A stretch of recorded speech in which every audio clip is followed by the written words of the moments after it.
Bharat EU trade deal మమ్మల్ని నిరాశపరిచింది. వీళ్ళకి కడుపు మంట ఎందుకు?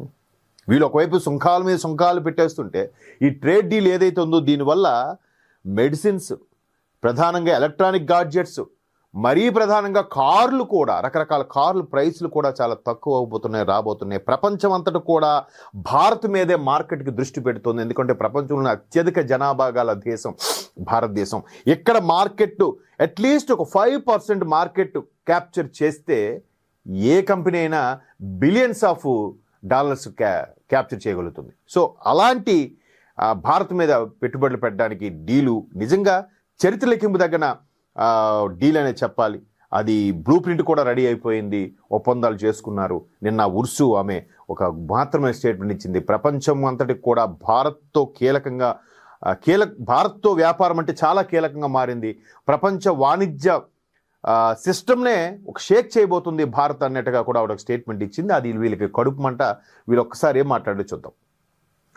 భారత్ ఐరోపా సమాఖ్యల మధ్య స్వేచ్ఛా వాణిజ్య ఒప్పందం ఏదైతే ఉందో ఈ డీల్ తమను తీవ్రంగా నిరాశపరిచింది అమెరికా ఆర్థిక శాఖ మంత్రి స్కాట్ బెసెంట్ అన్నారు. వీడికేం కడుపుమంట?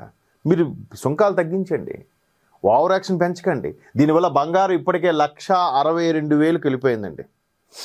చూడండి ఎంత దారుణం. గడిచిన 3 నెలల్లో ఆల్మోస్ట్ 70,000 పెరిగింది. ఇప్పుడు 40,000 పెరిగింది. ఎంత అంటే సామాన్యుడికి అందుబాటులో లేని ధరలోకి వెళ్ళిపోయింది.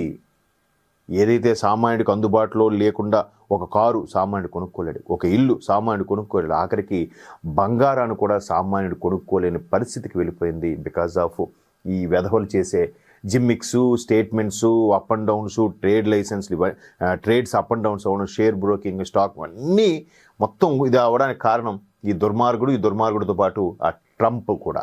అదే ఈ అమెరికా ఉద్దేశం అలా ఉంటుంది. వాళ్ళు ఏదో ఒకటి చేసి వాళ్ళు పెత్తనం చేయాలని చూస్తున్నారు. మరోవైపు భారత్ కూడా గత కొన్ని రోజులుగా వినిపిస్తున్న భారత్ ఎంత చాకచక్యంగా వ్యవహరిస్తుందంటే ప్రధాని మోదీ గారి నేతృత్వంలో, సారథ్యంలో, అంటే ఏదైతే రూపాయి మార్క్ విలువ పడిపోతుందో, అంటే ఇవాళ డాలర్ విలువ 91 రూపాయలుగా ఉంది. సో ప్రపంచంలో చాలా దేశాల్లో రూపాయి మార్క్ విలువతో పోల్చితే చాలా ఎక్కువ వాల్యూ ఉన్నాయి. యమన్ కానీ కొన్ని దేశాలు ఉన్నాయి. 150 రూపాయలు, 250 రూపాయలు కూడా ఉన్నాయి. రూపాయికి సరితూగేవి యమన్ కరెన్సీ 250 రూపాయలు అంత పైన ఉంది. మరి వాటి కరెన్సీ ఏది ఎక్కువైతే దాన్ని ప్రామాణికంగా అది ఎలా వస్తుంది? తలసరి ఆదాయం బేస్ చేసే వాల్యూ పెరుగుతుంది, అంతే కదా. సో అలాంటి సందర్భాల్లో ఆ రూపాయి వాల్యూని ప్రపంచ ట్రేడ్కి అంతటి కూడా ఇచ్చేయాలి. కానీ డాలర్ని ఎందుకు పట్టుకుని వేలాడుతున్నాం? ఎందుకు US డాలర్ అంత ప్రాధాన్యత?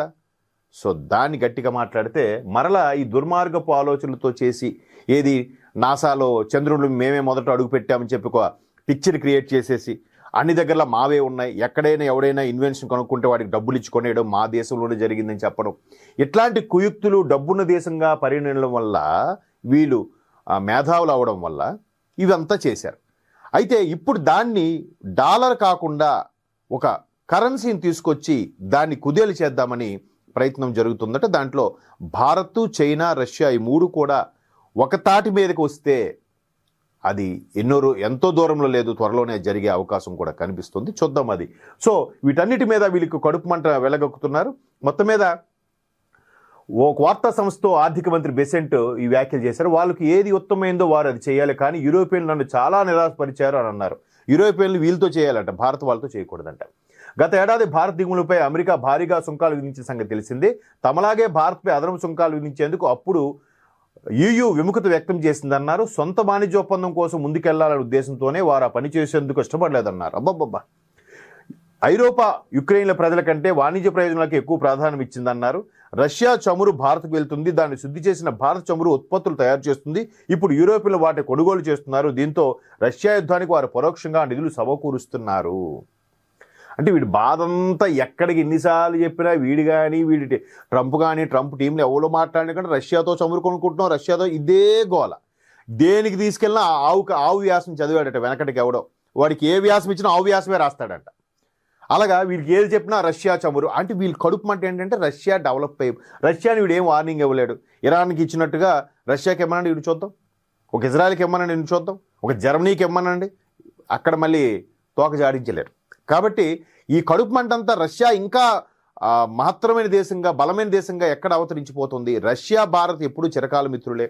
వీళ్ళు విడగొట్టాలి అలాగా. ఈ తంతే ఎంతసేపు ఈ పాకిస్తాన్ లాంటి వెధవ బుద్ధే వీడికి కూడా. కాకపోతే వాడి పేద దేశం అయిపోవడం వల్ల, దుర్మార్గపు దేశం అవడం వల్ల అలా తగలడింది. వీడు డబ్బున్న అహంకారంతో చెలరేగుతున్నాడు.